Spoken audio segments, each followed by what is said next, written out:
The Legend of Lilivil.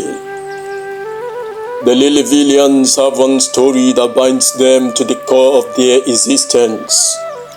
Their history is a spectacular monument woven from threads of grit, stoicism, and long-suffering.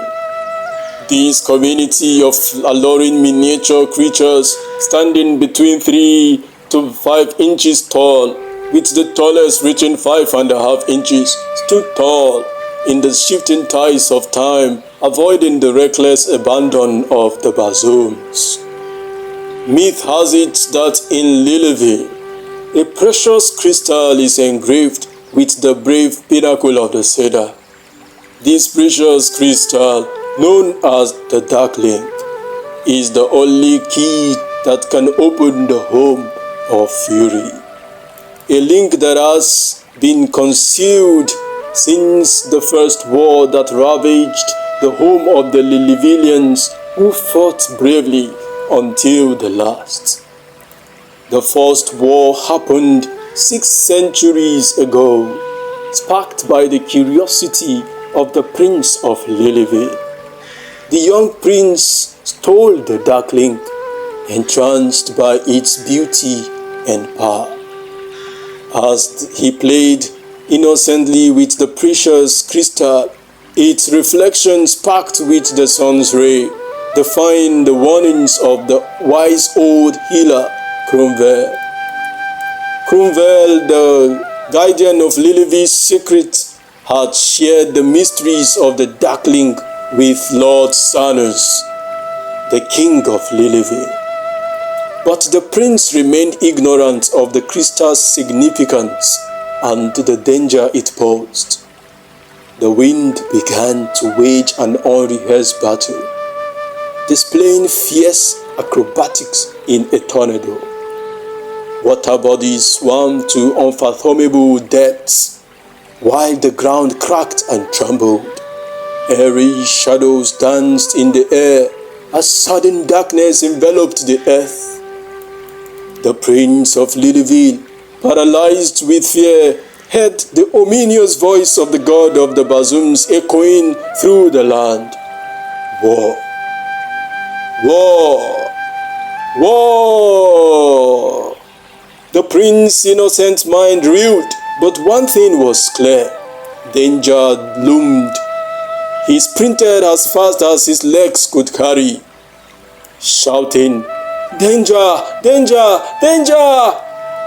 Cromwell rushed to check on the concealed precious crystal, only to find the brave cedar compromised. Peering out to assess the gravity of the encroaching intrusion, he blew the horn of fury. Lord Sanus, forewarned of his fate, received the command to prepare for battle. Your blood will be the pool of your own death, but you will recover the precious crystal before you die. The soldiers, a group of tiny men standing between 4 and 5 inches tall, began to invoke magical seals that barricaded the walls of the Tower of Lilivil. The bazoons emerged from the mystic fire opening in the sky, their thunderous voices echoing in unison. War! War! Death! Death!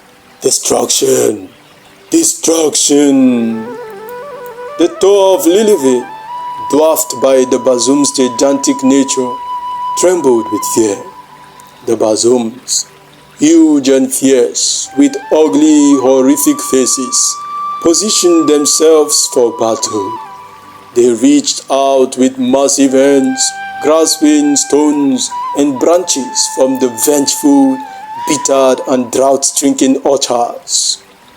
Before their feet lay Lilivil, trembling with a mixture of fear and courage.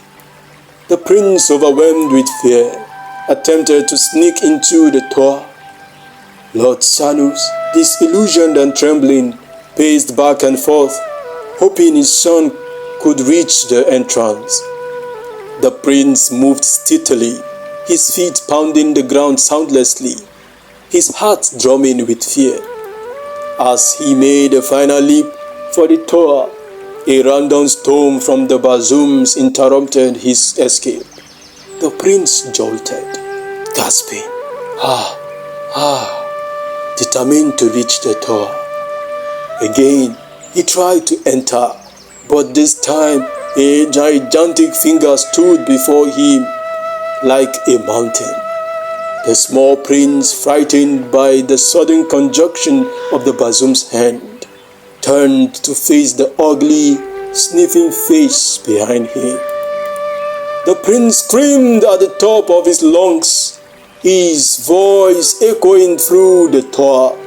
Lord Sanus, hearing it, commanded Cromwell to prepare for war. The healer evoked the bees, their war jets, at the ready. Cromwell unleashed a swarm of bees to buy time for the prince, who was on the verge of being devoured by the commandant of the bazoons. As the swarm of bees reached the face of the bazoons, the commandant hauled the prince up from a great height. He fell unconscious.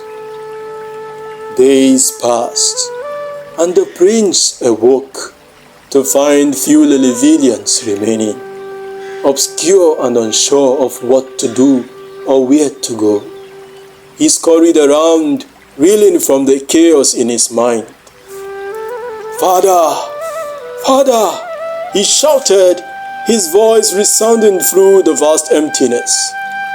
He moved in circles, struggling to comprehend the nightmare that had befallen the kingdom. No Lord Sanus anywhere, no soldiers anywhere, but one thing stood afar, shining bright, the precious crystal, the dark link. With tears in his eyes, the prince reached for the dark link and almost threw it into the deepest waters, when a familiar voice split the air.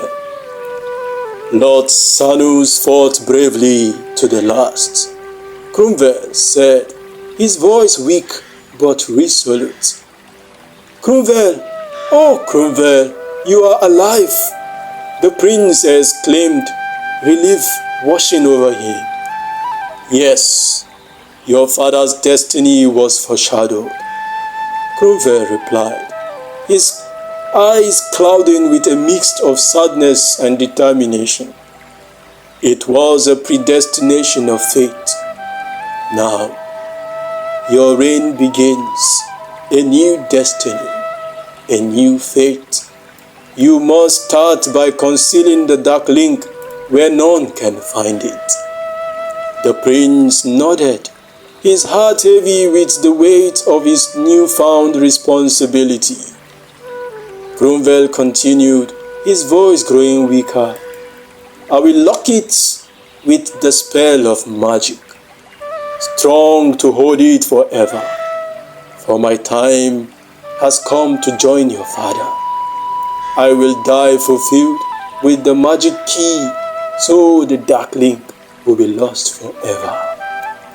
With those final words, Cromwell vanished into thin air, leaving the prince alone with the dark link.